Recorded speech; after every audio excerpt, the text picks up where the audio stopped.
Assalamualaikum warahmatullahi wabarakatuh. Pada video kali ini, kita akan menelaah struktur dan kaidah teks tanggapan. Sebelumnya, apakah ada yang tahu apa itu teks tanggapan? Benar sekali, teks tanggapan adalah teks yang berisi pendapat berupa kritik, saran, sanggahan, atau pujian terhadap lingkungan hidup, kondisi sosial, keragaman budaya, peristiwa, fenomena, ucapan dan perbuatan, atau tentang karya orang lain.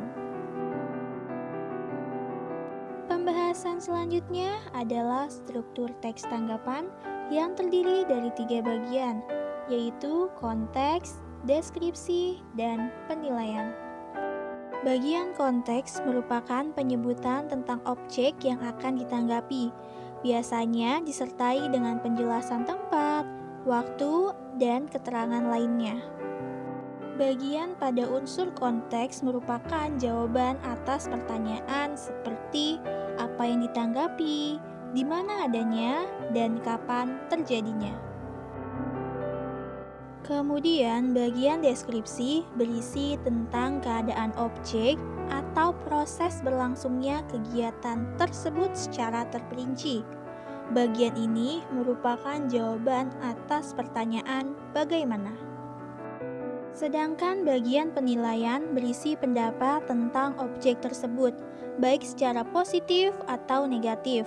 Kemudian bisa juga berisi mengenai kelebihan atau kekurangan pada objek tersebut. Pembahasan selanjutnya yakni kaidah kebahasaan teks tanggapan. Pertama, ada kata benda umum atau yang biasa disebut dengan nomina. Kata benda merupakan jenis kata yang merujuk pada segala hal yang dapat dibendakan. Biasanya digunakan untuk menamakan sekelompok orang, tempat, benda, atau gagasan. Contohnya seperti air, sungai, gunung, ikan, dan kolam.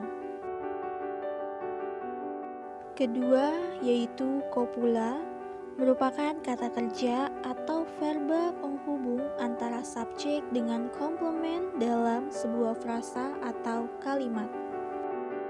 Sedangkan komplement adalah sesuatu untuk melengkapi kata atau frasa lain yang biasa disebut dengan pelengkap.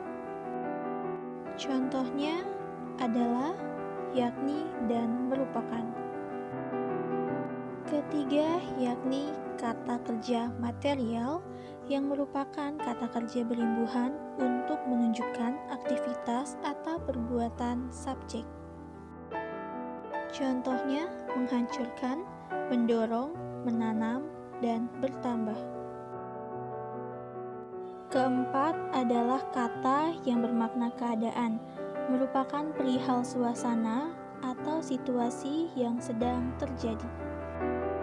Contohnya sakit parah, harmonis, menurun, dan membaik. Kelima yaitu konjungsi penyebaban, merupakan kata penghubung yang digunakan untuk sebab akibat. Contohnya sebab, sebab itu, karena, oleh karena itu. Terakhir, menggunakan pernyataan-pernyataan yang berupa saran atau rekomendasi pada bagian akhir teks. Contohnya, perlu, harus, hendaknya. Pembahasan berikutnya kita akan menganalisis struktur teks tanggapan. Paragraf pertama pada teks tersebut merupakan bagian dari konteks, karena bagian pada paragraf pertama memperlihatkan mengenai objek yang akan dibahas, yaitu pandemi COVID-19. Selain itu, paragraf tersebut juga menggambarkan perincian penting tentang COVID-19 dan menjawab pertanyaan dari apa yang terjadi, yaitu pandemi COVID-19, dan di mana adanya, yaitu di seluruh negeri, bahkan di dunia. Kemudian pada paragraf kedua dan ketiga termasuk pada bagian dari deskripsi. Bagian ini menjawab atas pertanyaan bagaimana. Pada paragraf kedua, menggambarkan keadaan atau proses terjadinya tentang objek yang akan kita bahas, yaitu COVID-19. Lalu pada paragraf ketiga, menggambarkan rincian dan unsur-unsur dari COVID-19, seperti perhitungan jumlah kapasitas rumah sakit yang tersedia untuk menangani pasien COVID-19.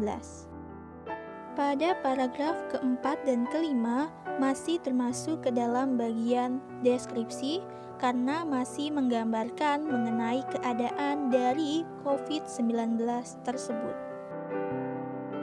Dan pada paragraf terakhir merupakan bagian dari penilaian karena berisi pendapat mengenai COVID-19.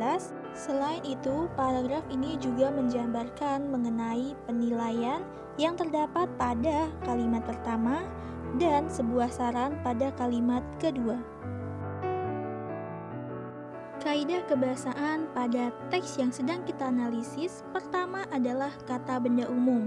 Di sana terdapat kata pandemi, negeri, dunia, virus, pemerintah, gubernur, presiden, dan masyarakat.